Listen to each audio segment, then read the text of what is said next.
Sa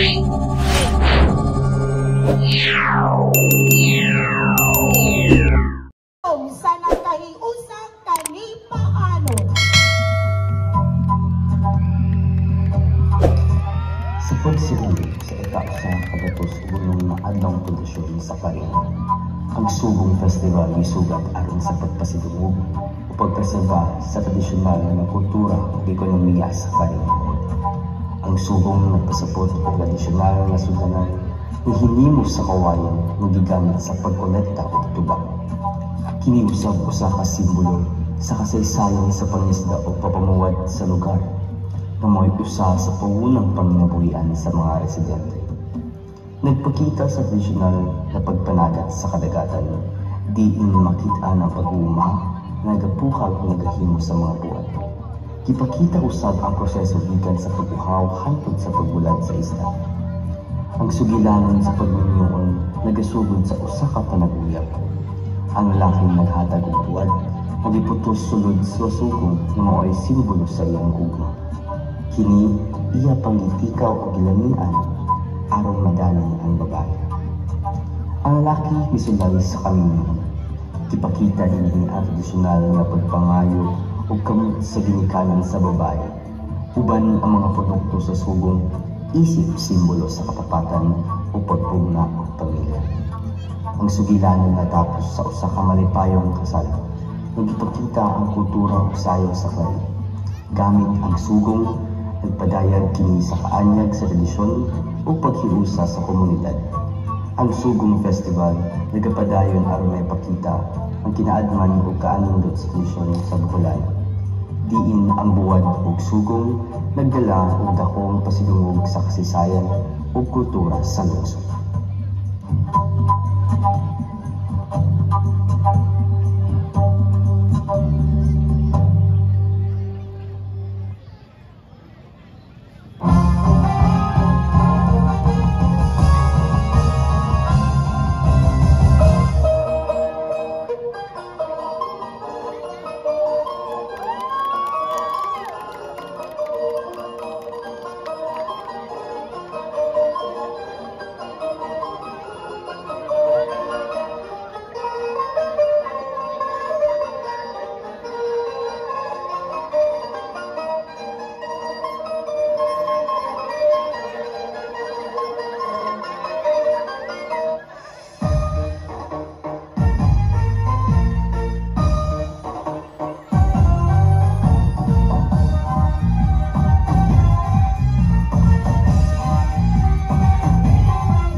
Mabuhi ang bagong kinasal! Mabuhi! Mabuhi!